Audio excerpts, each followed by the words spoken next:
My name is Marie Crabb, and I am the first openly identifying Native American to run for San Antonio City Council, and this is my story.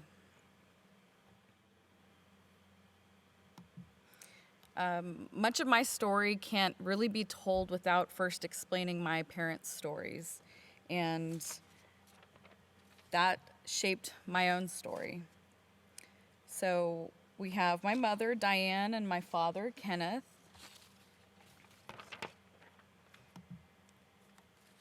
And I'm going to talk a little bit about their background and how that affected me growing up.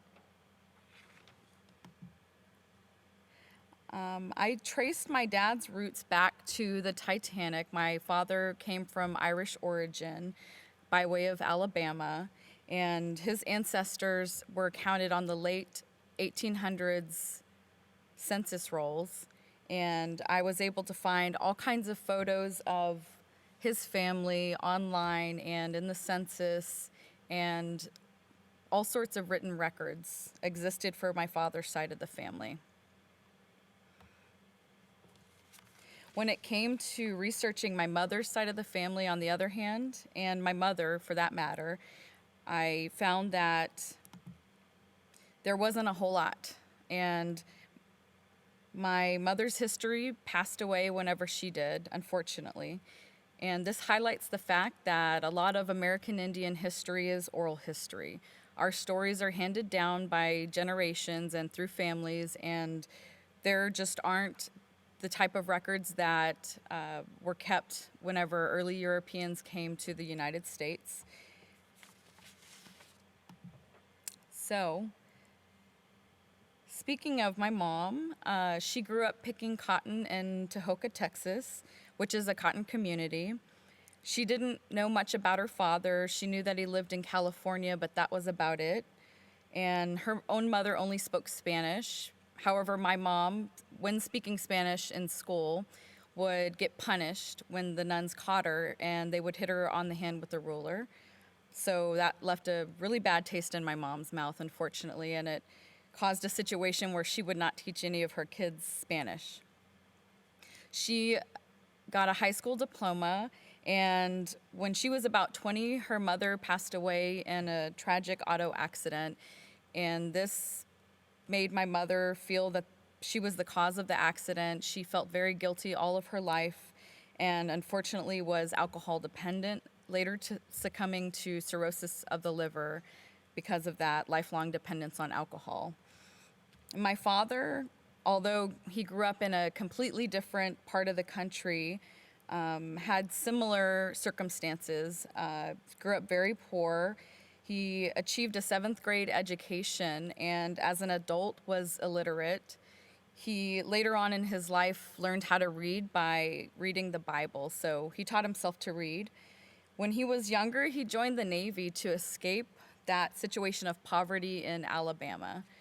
And unfortunately as well, he was drug and alcohol dependent and later succumbed to liver cancer. So, according to statistics, what does that mean for a child of poverty? There was a study that was done on child poverty as it relates to adult success that spanned 1968 through 2009, and they looked at numbers of children and how they were able to achieve success.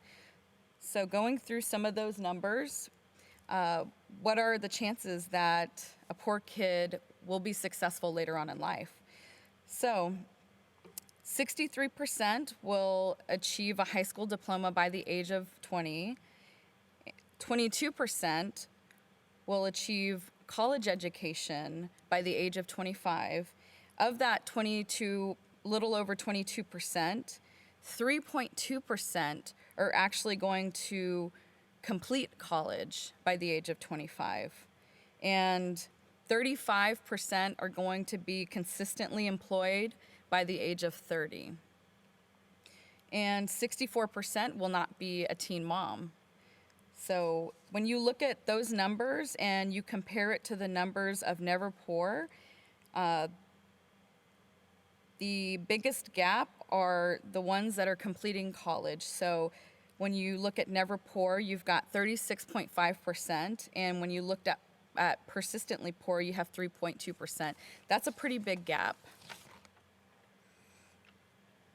So with those numbers working against me, I really feel that my culture and education were my saviors in life.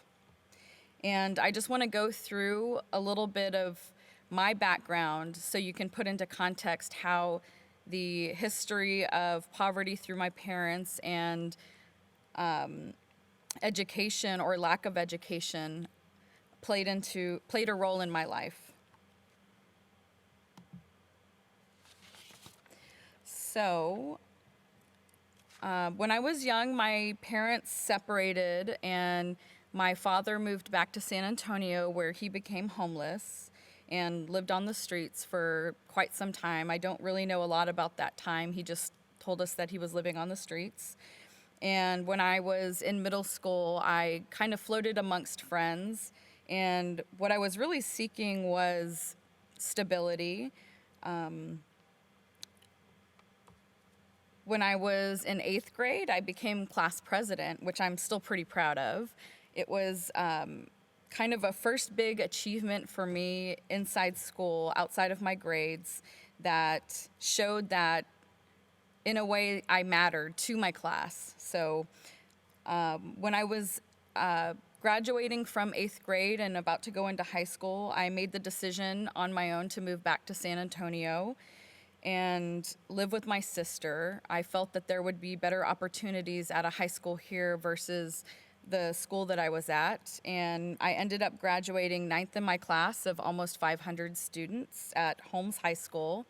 I still think that was a really good move, and I enjoyed my time at Holmes. In 2002, when I was a sophomore in high school, my mom passed away.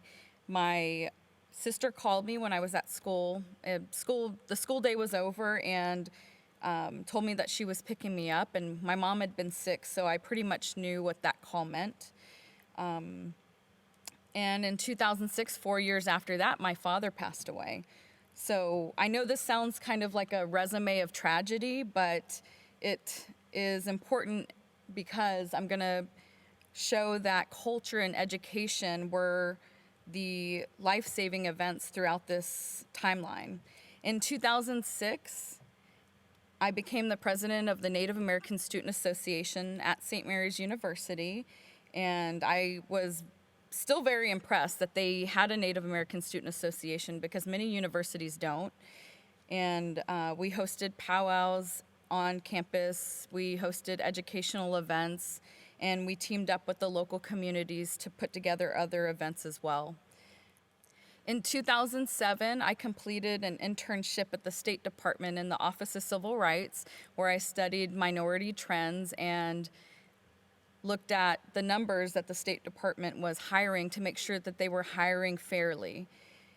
In 2008, I helped lead a protest against the Witte Museum, and it was every Saturday in 100-plus degree weather that we stood in front of the Witte Museum and protested the fact that there were ancestors' remains being held.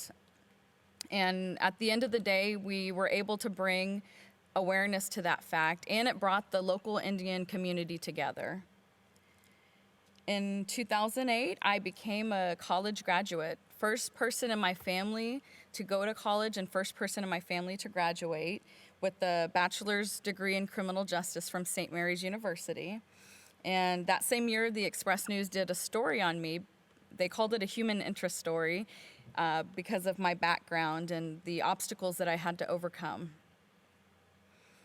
When I graduated with my criminal justice degree, I was pretty certain I wanted to go into law enforcement, and I actually was able to get an interview with the FBI. They were running a pilot program at the time, and they were interviewing recent college graduates, and I did not get the job, but I still think it was a very interesting opportunity. and still a highlight in my life, clearly. 2010, I started my real estate career and my graduate degree at St. Mary's University. And I also completed a second internship at the State Department in 2012.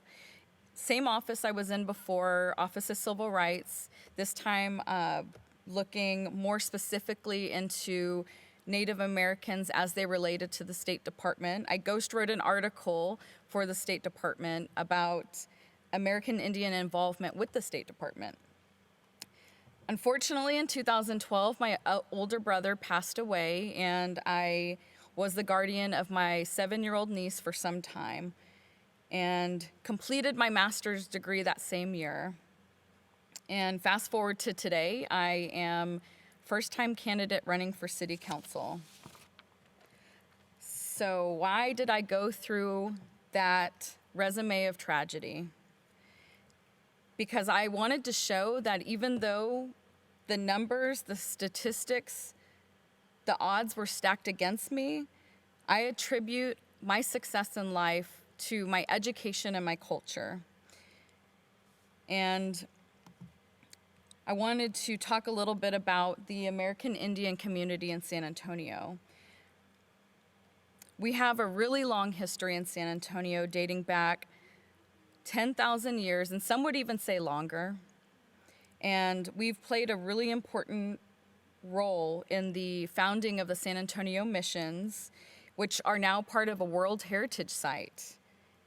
And through all that, there's typically not a lot of recognition of American Indians' role in San Antonio. There have been certain groups, such as AIT, that have fought for inclusion in those conversations. One of the biggest contributions, some would say, of the American Indians' history in San Antonio, Texas, is the intermixing with Mexican Americans that were here at the time. And many Mexicans in San Antonio have native blood. One big issue that I've worked on in my lifetime was bringing awareness that we still don't have some rights that others have in the state of Texas, and specifically talking about the protest at the Witte. That highlights the fact that there are many ancestral remains that are in private universities or even public universities that we have no power to enforce being repatriated or given back to the people so that we can bury them. Witte Museum still states that they have, according to their website, over 20,000 artifacts. So those could be remains of ancestors or cultural objects. Another point in history of American Indians in San Antonio, which was, I guess you could say, a point in history of Texas at the time, was the Comanche Massacre of 1840, which occurred here in San Antonio on the steps of where the council chambers were, the old courthouse. What happened was there was a peace delegation of about 65 Comanches that arranged a meeting with Texas Rangers because they were encroaching on the area that was known as Comancheria, which was a big portion of Texas.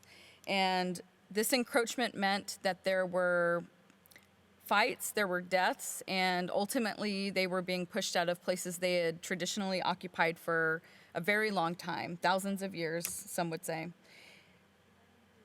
The first problem of this meeting was the Comanches felt that they were equals and that they could speak on the same level to the Texas Rangers, whereas the Texas Rangers felt that the Comanches were nuisances and basically savages.